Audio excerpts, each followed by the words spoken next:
Hello and welcome to Africa in Demand, your gateway to everything Africa. I always like to make sure that people know that our guests are also incredible people that are speaking to something that they've not only studied but also experiences you've been to. So. Most of the discord comes from just a misunderstanding. Don't give excuse to things that you are supposed to be doing. The truth is really finally starting to come out. Africa in Demand, your gateway to everything Africa.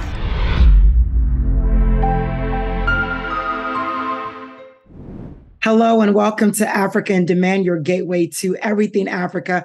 I'm your host, BC. I know it's been a while, but I'm so excited to be back with you all today. I'm excited, first of all, because my guest is someone that I've known for a while.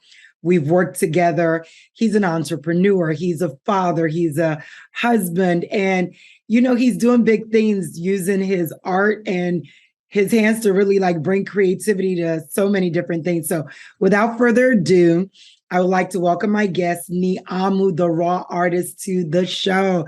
Niahmu, welcome to Africa in Demand. Hey, thank you so much for having me. I'm so excited to have you. How have you been? It's been a while. Yeah. Has it been almost 3 years? Yes, I think the pandemic has really shifted so much for all of us, but almost in a good way, right? Because you've been busy. You've been doing a lot since, we last saw each other in more of an office space. And, I've always known that you're someone who's been creative, but to really see what you've done over the last couple of years with your artwork has just been amazing. So kudos to you. Thank you so much for that. Now, Niahmu, talk to me about how long you've been. Well, first of all, let me mention this. I saw that you were featured in an article. Tell us about that. What was that journey like, and how long have you been doing your artwork, and what was it like to see your artwork being highlighted, on a front page of a publication? Yeah, that was for the Baltimore Voyage. It's the article for Baltimore. Originally, they inboxed me, and I didn't know whether it was spam or not because it came in kind of spam section of my DM on Instagram. But it seemed pretty sincere. It wasn't asked for a Cash App link or things like that. So I kind of responded back, and we started talking. And I was like, okay, well, this seems legit. And I gave my email address. They sent me a questionnaire. And within, I want to say a couple of weeks, it was published. They gave me a rundown of how it looks and the answers I gave, and all I had to do was approve it. So that was a big moment for me because I feel like every small moment that someone takes the time to give you roses or just, publication or just some type of platform means a lot. Yeah. Anyone wants to be, I guess, front cover of Essence or Vibe magazine, but just any publication that took the time to reach out to me and give me a type of spotlight meant a lot because, you don't go in it for the fame, but it's such a great additional bonus to it. I'm in this craft because I love art. I've always been art. I'm influenced by art through my family, and, it's always been a part of me. Yeah. So these small bonuses of people taking the time out, including yourself, to just, hear my story or why I love it so much. It's just such a great additional gratification. Yeah. And, to hear you say that, and people are going to be like, well, what's the artwork? And so we're going to get to that as well, right? Because you do art, and a big part of where you do it is on sneakers and different types of shoes, but you also do it on so much more. And, talking about roses and, highlighting people's work, that's something you actually really do extremely well on social media. And I remember the first time you reached out to me to be like, I don't actually know. You didn't reach out to me. I think you just highlighted me, and I saw it on your reel, and I was just like, oh my God, that is so nice. The fact that you just did that, that's you paying it forward. So I'm not shocked that you would get those same type of roses and flowers given to you. And you, absolutely deserve it. And I was excited. I was like, I need to talk to you because I did not know the extent of how much you really did within the artwork. And as I started to see all your designs and the graphics and the colors, I was like, I want one of these. And, I really want to talk about that. So how did you get into doing artwork, especially on sneakers and, the designs and concept? How did that start? So art was always a part of me. I believe it's actually in my blood. Both my parents are artists. My mom is a fine artist, portraits, realism, abstract, so many different mediums. My dad is more of a physical artist. He also does music, but he also crafts. He crafts walking canes, crafts sculptures. So just the two of them combined, doing what they do for so long, I was always exposed to it. Yeah. As a child, I remember seeing my mom paint portraits, whether it was like she'll take a clip out of a magazine and use the person, the photo's face, but then she'll put her own spin on it. She'll have them, instead of like in a black and white background, she'll have them like in a garden or something like that, add different types of clothes to them. My dad will paint on shirts he wears. He really likes lions, so he always have a type of lion with an African kind of background vibe to it and colors. And they vended oils and painting the stuff they did. So it was just always that kind of influence on me, to the point where I loved art too, but then it was my own spin and included me as a child being into cartoons. So I will always be into like doodling or sketching, Power Rangers and stuff like that. I remember teachers used to hate it because I didn't want to pay attention in elementary school. I'd rather be drawing. So art was always an influence. I didn't find art found me. It was there when I came out the womb. It was ready. So from that point, as I got older, I continued to like do sketches, kind of like honing my craft. I would try to challenge myself with like my favorite comic book character, try to get it to at least some type of example of the comic book to see if I can draw the figure. I started getting better at drawing like the biceps and like how their expression was. I continuously because at nature, at heart, I was always a sketch artist. I love drawing superheroes, whether it was my own idea or somebody out of a comic book. I just love sketching. I mean, it sounds like you're right. It was in your blood because, to have two influences from your parents who were artists.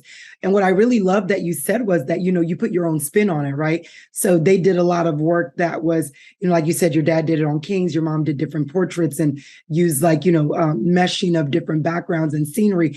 And you chose sneakers and shoes. Why that? Why that medium?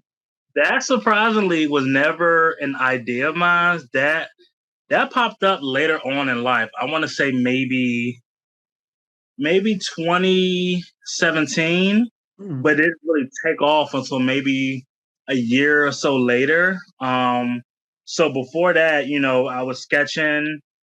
People asked me to sketch tattoo ideas for them or sketch a design for them, or I would just think of stuff. I was into trying to design my own cartoons and just sketching.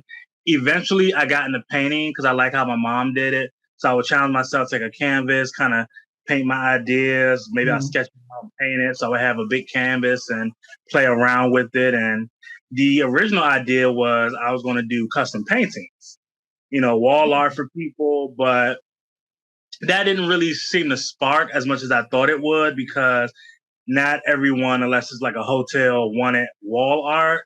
And if a hotel wants wall art, I don't think they wanted my style exactly. So I really started brainstorming every now and then to try to think of like, what can I really do? Because people tell me getting the tattoos, but I didn't have a drive to do tattoos. Yeah. You have to have that, right? There has to be, you could tell your passion through your work. And I think everything you're explaining is why I always like to say that like everyone's art can be a little different. And what makes it unique is the spin you put on it, right? Because it's not like it's something new, right? People have been sketching and doing artwork for years on clothes, on, like you said, wall paintings. But I love that yours is walking art. Like people put on their shoes and the art is in movement, and now it could be anywhere, and not just anywhere, but like anywhere in the world where they wear that. So, and you could tell that there's a passion for it because you really go all out with the different concepts of the shoes that you do. And so I love the fact that you said like that part didn't speak to me, like tattoo wasn't my thing, because you have to enjoy it, right? So continue from there. You did some artwork, and then how did we finally get to the shoes? So it's a funny story. So like I said, tattoos didn't really stick out to me. I didn't like the idea of putting a needle in somebody's skin, the idea of hoping they stay still. I learned I really like inanimate objects. I like for them to sit there, don't move, let me look at you. So a live person, I don't think I can ever handle them fidgeting or nothing like that. So I remember I was just doing paintings and sketches. I had my Instagram page, but it was just most of sketchings and some paintings I did. A sister of a friend actually inboxed me and was asking me if I could do her heels. And I was like, I guess. I wasn't really sure how this would work. Wasn't really sure if Walmart acrylic paint would work on these heels. So initially, I said, wow, that might be a thing, painting shoes, because I remember when I was younger, I've painted a pair of shoes, but not an extent of trying to customize them. But I remember they had like this one color on there I didn't like. There was like mostly blue, black, some purple, and then it's like fluorescent lime green. Didn't like that lime green, so I got some paint from a craft store and just painted that, purple. That was like the most customization I ever did. So from that point, I was like, let me see, and YouTube was right there. I was at work. I was working at a front desk job and I had YouTube and I like researched it and now I found out this is like a thing. Customizing sneakers is a thing, from like putting diamonds or pearls on them to painting them. Some people laser sketch and print on them. So I said, you know what? Sure. So I sketched out a heel and I sketched out a design based on what she wanted.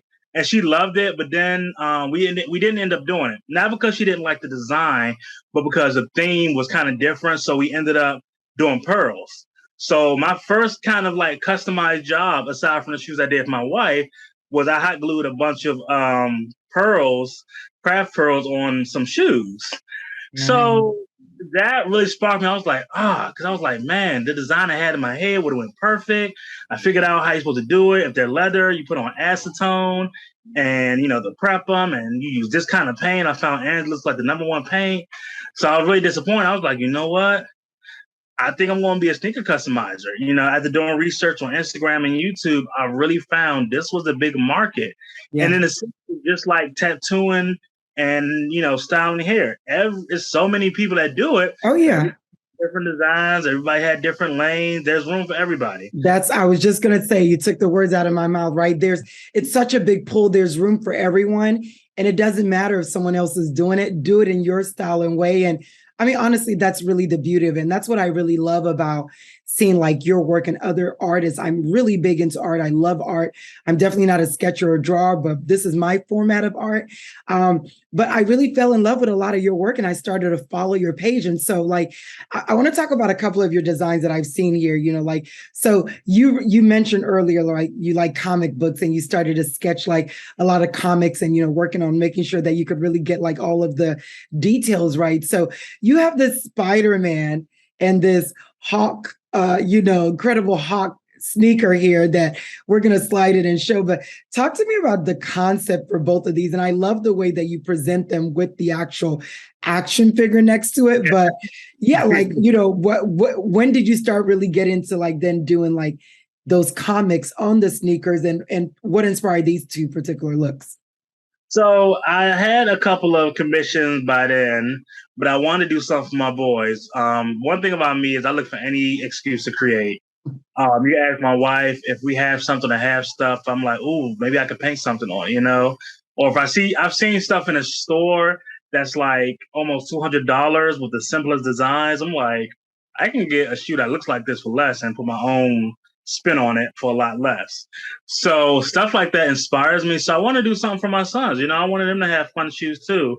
Not only that, my oldest son, he is very, very, very big on let me know that he is kind of jealous when I paint shoes for other kids. He knows it's because like their mommy paid me to do it. But, he wants custom shoes too. So it's a commission. I wanted to do something for them. They're really big on. My youngest likes Hawk. My oldest likes Spider-Man. So it was pretty much no question on what to do with these shoes. The actual designs themselves come with me just holding the shoes, looking at how they're shaped, how they flow, kind of playing around with the idea of how to put the character on them. with the Hawk shoe, I didn't want to do too much green because I wanted him to be able to wear with different things. So I did more of a muted color with gray, kind of made of a brick wall with a hawk busting through. Front toe will be green. With the Spider-Man, it's easy, blue and red. I wanted most of the shoe to be red because of Spider-Man and red is a primary color, so that's easy. And then the laces, I custom painted them blue, so it'll be a pop off the white at the front of the shoe. Yeah. So they had so much fun. I did a pair of shoes previously for my son that were really small because it was for a pair of shoes, but I think during that time he was like 2 or 3. He's 5 now, going on 6 in February. And he was so happy about them, so excited about them. And, when I design shoes, I never do mock-ups. I notice a lot of people on Instagram have like their tablets and they'll have a picture of the shoe and do like a custom mock-up on how to paint it. I've never done that. The only time I've done it is when someone requested it to kind of what I would do with the shoe. I've done it a few times, but honestly, it's all in my head. I just need to see the shoe. I need to know what the shoe looks like, what it's shaped like. I need to know what you want on the shoe. So if it's a cartoon character, I'll start looking up different expressions or poses of the cartoon character, see what flows best on the shoe. How shoes have panels, like there's a front panel, then there's a toe cap, the back panel, sections. How am I going to do that? Am I going to do like all one color? Am I going to break the colors up by the sections of the panels or the way the shoe is shaped on the leather?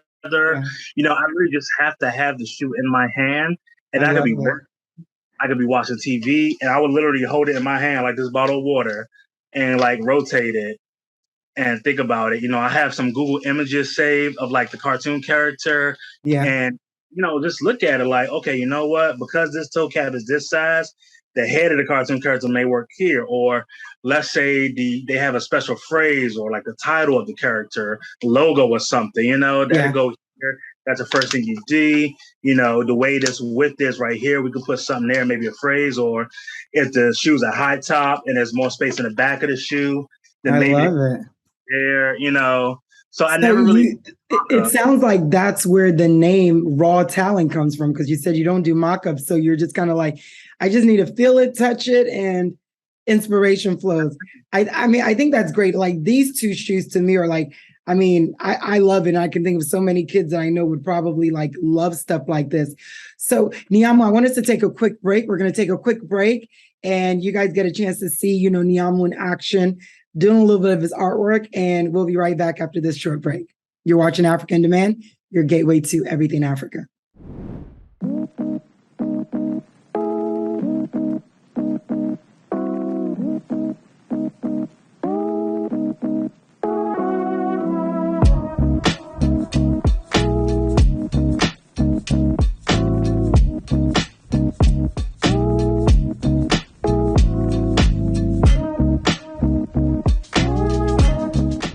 All right, and we are back. And again, if you're just joining us, we are here with Niahmu the Raw Talent, talking to us about his artwork, what he does as far as designs on shoes, how he kind of gets into the mood of, bring into life any design or style that you would want. So Niahmu, I wanted to kind of talk about, obviously we talked about 2 shoes that you've designed for your sons, but I also want people to know that, you also design for, ladies and young girls. And so there's another design you have here, which is this really cute cupcake, sneaker. It's a high top as well. And I really love it. So, where did this design come from? Because now you're talking about not just, comic characters, but you really kind of get out there. I've seen some very unique designs and concepts that you've had. So talk to us about this one. So these were for a family friend. Her name is Monique. She has a business called Carabelle Sweet Shop. She creates cupcakes, cakes, custom designs of colors and designs and prints on the actual mold of the cake or the cupcake. She makes amazing cake sickles. I shouted her out on my business shout out page, and I can touch on that a little later if you like. Yeah. So she's always been very supportive of my wife and I, and not only us, but our sons. Whether it's Christmas or just any day, she always wants to have them over, have fun, get them fun stuff. And I wanted to do something sweet for her. And one of my greatest forms of expression and love is through my art. I feel like anybody can go out and spend some money, but I enjoy creating something for somebody. As my wife, a lot of stuff I've gotten for her, I've created. She loved it because she could tell the work I put in and the thought behind it, for my parents as well, my siblings. So I did a little research. Her children, her adult daughter, I spoke to her, found out what her favorite shoe is. She likes the kind of Chuck styles, favorite color red, secondary kind of like gold touching. So immediately the first thing that came to my mind was this shoe's for her. But one of the things that complement who she is her skill in bakery. So it was a no-brainer. We're going to do this based on cupcakes, but not only that, who she is as a cupcake and baker artist, so a baker. So the first thing I did was I used my Cricut machine to cut out a stencil of her logo, which is Caribou Sweet Shop, and that was going to go on the side. I wanted that to be one of the things to see because not only are these shoes going to be great artwork, but they see those if she's wearing them. Marketing. Exactly, it's marketing for her. Yeah. What's Caribou Sweet Shop? Oh, that's my shop. I do cakes and cupcakes. So from that, I wanted to do pops of gold. I wanted to do, of course, cupcakes on there, but I wanted to shimmer. I found this glitter paint, so it'd be a nice sparkle and shimmer from a distance, something real clean, but also polished and sparkling, shiny. Sometimes I go an extra step and I won't always use the laces the shoe comes with. Because there's so much shimmer and sparkle and dazzle with these, I feel like the laces should have that as well. Nice. So Amazon Prime's my best friend. I went in there and I got ribbon shoelaces that are the color red. And I pretty much added those with a special touch. Just like a fine little cherry on top to show that I really put thought into these shoes, Yeah. I take away from other artists, but I like to do more than just paint the shoe a new color or put a picture of a cartoon character on there. I want to add some other effects and details and, just you bring stuff. it to life, right? That's what I noticed. Like your shoes look like they have life to them. They're not just simple. Like you can almost look at the shoe and it tells a story. And that's what you're actually explaining. So without even knowing that that's your thought process, that's the vibe that I get when I'm looking at all of the different designs you have. And I mean, I'm not really a sneaker person, maybe a little bit more lately. I'm starting to get into like some summer colors. But if I were to be a sneaker person, it would be these type of shoes. Like I would want them to have personality because I love shoes. So I'm always like heels, and I like to buy different type of heels that have, just a look or a feel to them that are unique. So I feel like my sneakers would have to be the same thing. So, you said one thing that I'm like, you know what? Walking advertisements. So we're going to have to talk about, some walking advertisement of some of my businesses on some sneakers. And I will make sure that I'm walking and wearing those all over the place. But I think that's fantastic. So who, like, you mentioned earlier, there are a lot of people out there who do similar things. Is there anyone that like inspires you when you think about like what they've been able to do with their artwork that you maybe follow, maybe not necessarily emulate, but like that you admire their work and what they've done? Yeah, definitely. I have like my own, I guess you could say, Mount Rushmore. It's no particular order as like far as who I like more, but definitely Serato.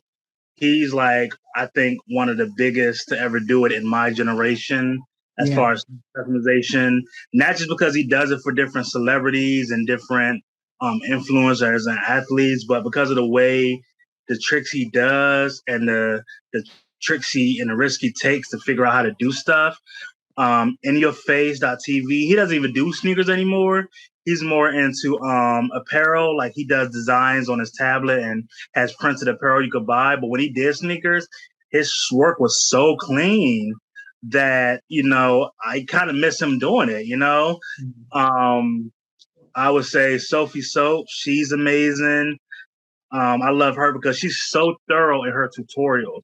When I used to watch her videos, as I started to get into this and figure out the tips and tricks on, how to prep and how to apply paint and stuff to do pre-work, post-work, everything. She was so detailed, so clean, so precise.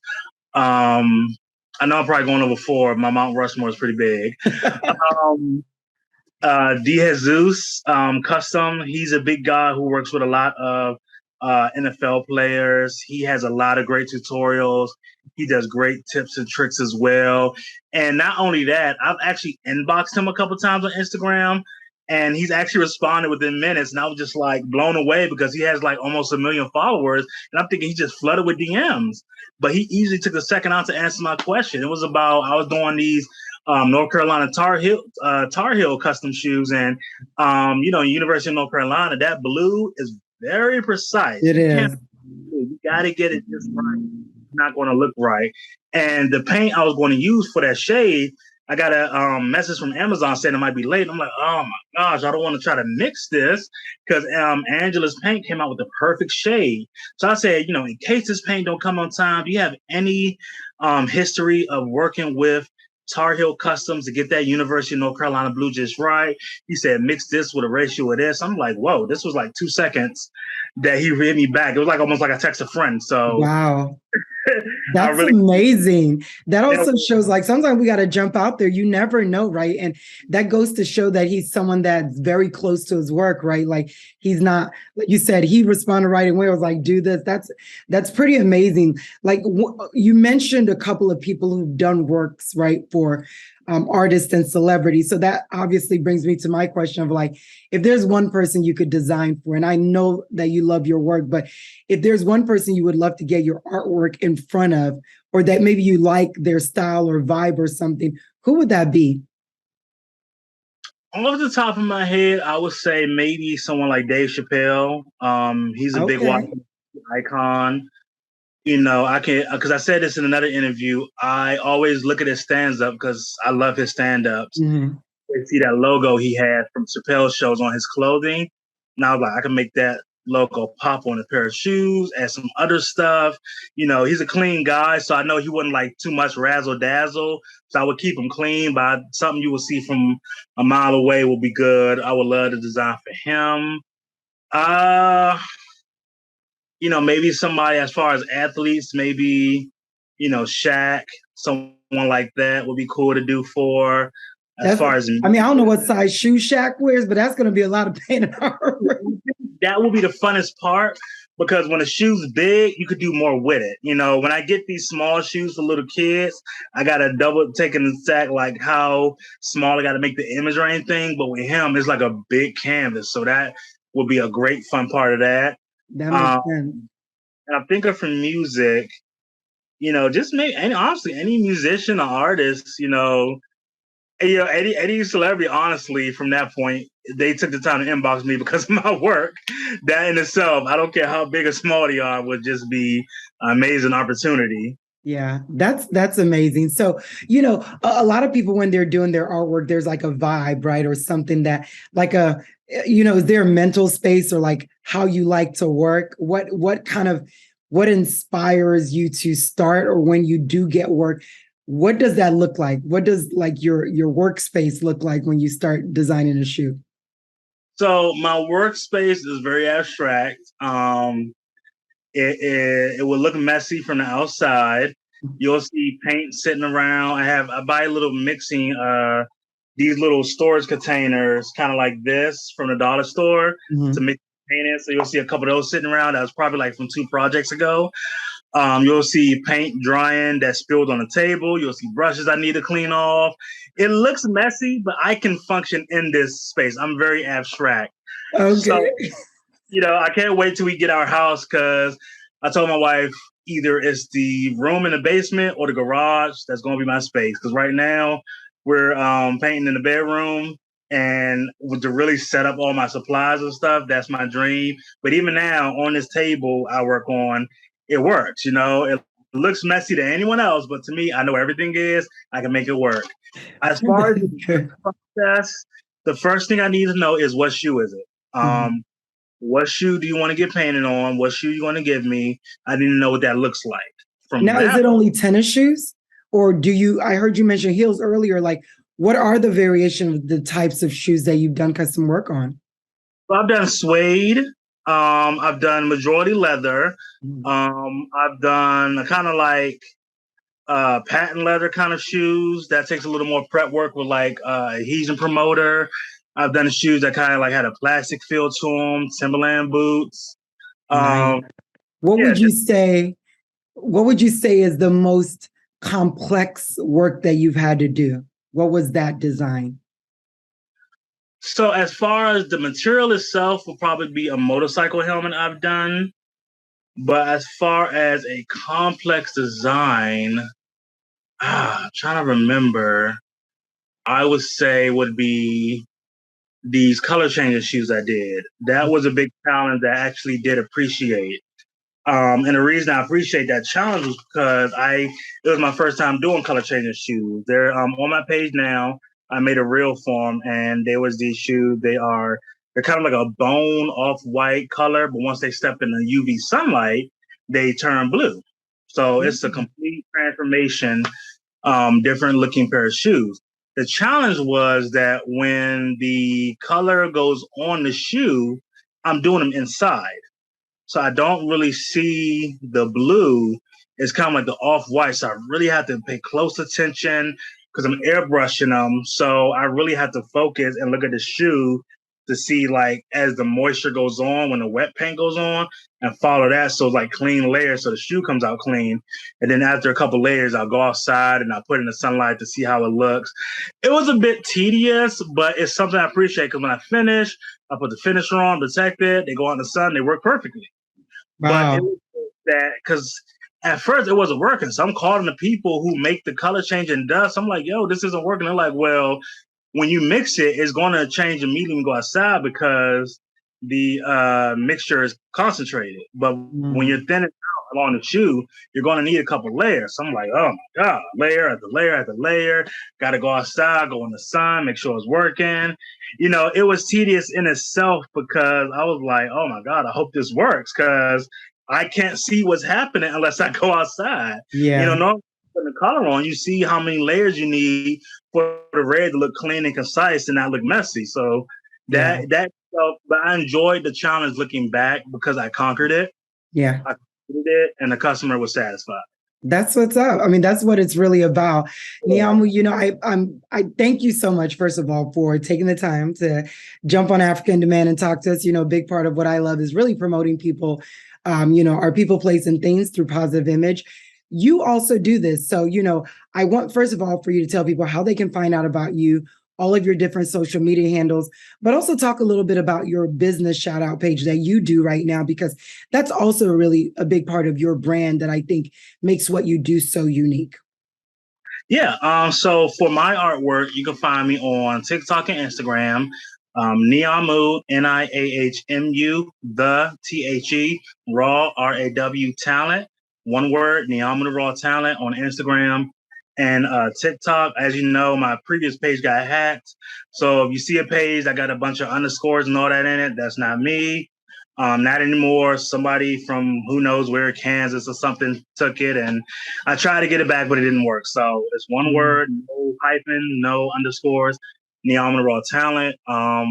My Gmail is also there, Niahmu the Raw Talent at gmail.com for inquiries, or you could just inbox me on Instagram.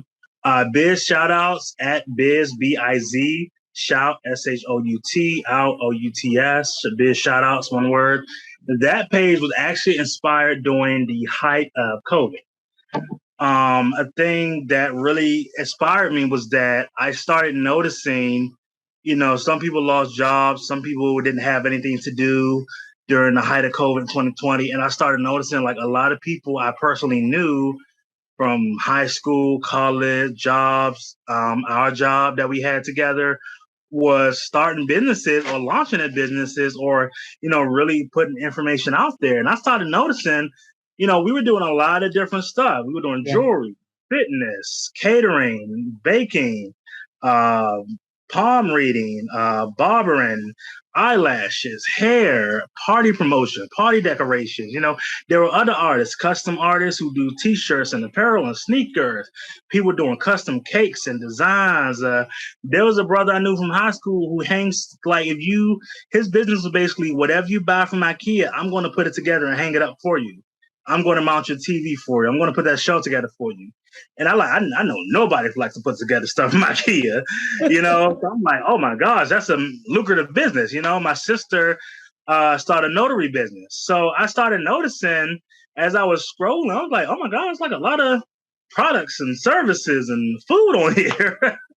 So it started out with me being inspired by people hustle and grind Yeah. to just sharing them on my page. And from there, I started making, I started saving little stories of those shout outs. Then I was like, you know what? I could probably make a whole nother page just the people I know and their stuff. So I made this shout out just off the strength of giving love, not only to receive love back, but just giving love because people need it. It's not always back. Because someone asked me how come I don't do my work on that. I was like, I have my own page. This is for everybody else. Yeah. You know? And so I just started sharing stories, screenshotting people's stuff and posting it. You know, no one ever was like asked like, does this cost money? I'm like, nah. If I got the free time, I'm going to do it. You know, I had to put my name. People didn't know like if this was like spam or something. Like, oh my God, you know, I was like, yeah, it's me. I'm just taking the time to give love to other people. Love. Their stuff in a reel or story. You know, I'm trying to build it up. I'm like, my goal is to just continue to raise it so that people can see, you know, these other entrepreneurs, because honestly, I'm at the point where it's like we give so much money to enterprises and big corporations, and you can go as small as the beauty supply store. So many people complain about the local beauty supply store, about how their customer service is, how they follow you in a store. Well, it's like, okay, well, we got some people who will treat you respectful, come to you, do your nails, do your lashes, do your hair. They also sell hair, they sell lashes, you know? So let's invest in the small businesses and Black-owned businesses. All big corporations are sucking up our money, but they don't really care about us. Yeah. No, that's good. I think it's amazing. And thank you for your shout outs of my businesses. That was really, you know, sweet of you. And of course, I'm always a fan and letting anyone I know that if you're looking for some artwork, hey, Niahmu the Raw Talent is where you want to go. So paying it forward, you're receiving the love back. Again, Niahmu, thank you so much for joining me on African Demand. And I know I'm still supposed to be collecting some shoes from a contest that I won. I'm trying to make sure that whenever I come to you with whatever design it is, I'm trying to decide. I'm going to finalize. That's all. I'll let you know. But no, you know, thank you again for joining. I can't wait to get my shoes in your hand so I can get my design done as well. Yeah, I meant to make some type of coupon or something, but I was like, well, the inbox is there. We have the messages. We do. When I did that fundraiser for my friend who passed, you won. Yeah, I was so excited. Who passed, right? Yeah, I was so excited. I was like, okay, I got to be smart about this, but don't worry. I'm going to get mine soon. But thank you, Niahmu, for joining us. And thank you all again for watching Africa in Demand, your gateway to everything Africa. Don't forget, all the social media handles, you see that across our screen. Please follow, show some love. Let's support each other and, you know, lift each other up, as we're all entrepreneurs in our own right, and we should support each other. So Africa in Demand, your gateway to everything Africa. We'll see you next time. Africa in Demand, your gateway to everything Africa.